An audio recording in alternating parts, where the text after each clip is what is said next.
Mungu ambaye ametukubali kufika katika malangoni pake. Yatugiriye imbabazi, alituneemia, iduhaye uyu munsi, inatupa siku ya leo, iduhaye iyi saha tugezemo, inatupa saa ambayo tumeifikia. Iyo Mana nihabwe icyubahiro. Ndiyo apewe sifa kwa jina la Yesu Kristo. Ni umwami utwifuriza ibyiza, ni mfalme ambaye anatuhitajia mema, kuko turabana bayo, maana sisi ni watoto wake. Reka duhaguruke dusome Zaburi kuko gutangira materaniro. Acha tusimame tusome kitabu cha Zaburi ili kwa kwanza makusanyiko yetu. Turasoma Zaburi igice cha mbere. Utasoma Zaburi kipindi cha kwanza. Ni Zaburi igice cha mbere, duhere ku murongo wa mbere. Kipindi cha kwanza tutaanza shairi yake ya kwanza, turageza ku murongo wa gatandatu hadi shairi ya 6. Turasoma mu izina ry'Umwami wacu Yesu Kristo.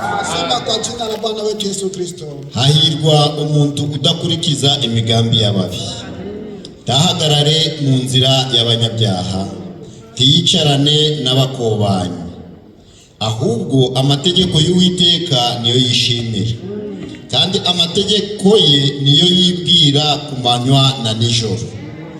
Uwo azahwana n'igiti cyatewe hafi y'umugezi, cera imbuto zacyo igihe cyacu, ibibabi byacyo ntibyuma, icyo azakora cyose kizamubera cyiza. Amen. Icyo azakora cyose kizamubera cyiza. Ababi ntibamera batyo, ahubwo bahwanye n'umurama utumurwa n'umuyaga.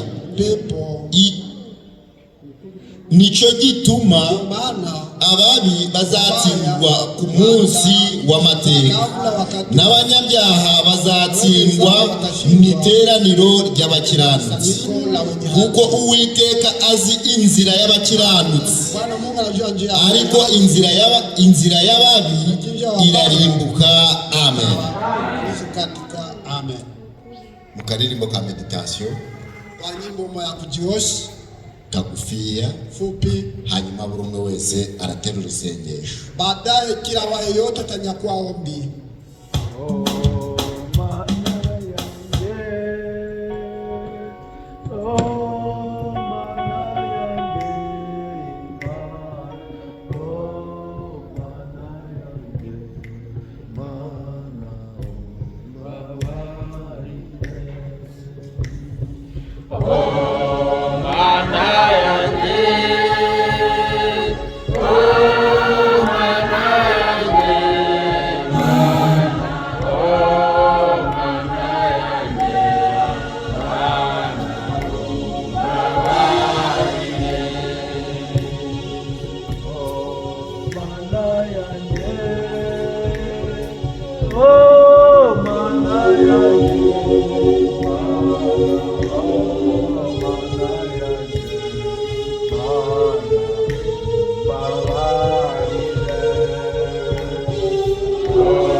Urakwemereye kwinjira mu bikari byawe, urakwemereye kugera imbere zawe.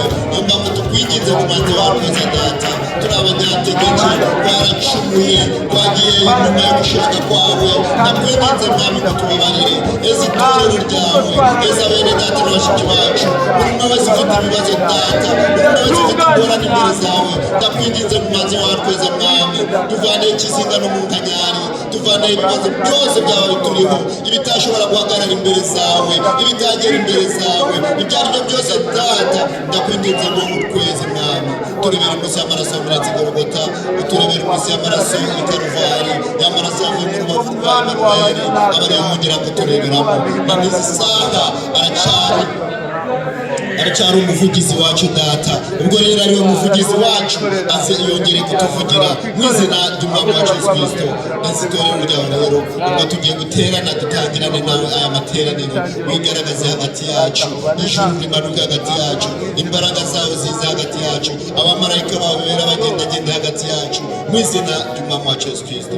Tuguhaye ikaze muri byose, ni mu izina ry'umwami wacu Yesu Kristo. Reka dusabe Data Didasi adusengere. Wacha tombe ndugu Didasi atatuombea.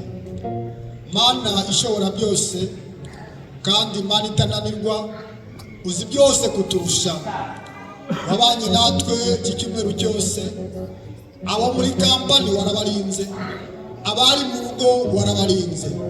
Uri Imana yihagije kandi uri Imana ibera hose icyarimwe. None Mana ishobora byose, icyo tugushimira, twabyutse buri wese biremera, ndetse abagiye mu mihanda birakunda. Ubwo n'ubuntu bwawe bishimirwe. Tugeze hano rero, tugeze hano Nyagasani Mwami Yesu, urabizi ko aho dutuye ni mu isi yanduye, naho duca nahanduye. None Mwami Yesu bantu twese, uhereye kuri nge no kuri bene data na bashiki banjye, kuko utavugana n'abanduye. Kandi wacu turabizi ko iyo tugiye kurya turabanza tugakaraba. None Mwami Yesu banza utweze, twegera ameza yawe twejejwe nawe. Kandi Mwami Yesu ukebe umunwa wacu kugira ngo n'amatwi yacu kugira ngo yumve iby'umwuka abwira amatorero. Uhereye kuri ngewe no kuri bashiki banjye na bene data twese tube kumva amagambo yawe, kandi amagambo yawe arayukuri. Ntabwo twayakira tukiri muri uyu mubiri, utuzamure ku musozi. Heza amadayimoni yose Nyagasani y'uburangazi, amadayimoni y'ibitotsi byose nibijyanwe kuzimu, maze ubwoko bwawe busigare buri amahoro. Wino wigaragaze aha hantu, kuko utari hano twaba nk'abandi. Ari kuri hano twese nyakubahwa Mwami Yesu, turumva icyugazi cyawe. Ngaho ngo nubane natwe muri byose, mu izina rya Yesu Kristo. Badushiriyeho indirimbo duhimbaza Imana yacu, indirimbo zibiri gusa. Wacha waweke nyimbo mbili za kumhimidi Mungu tu. Mama,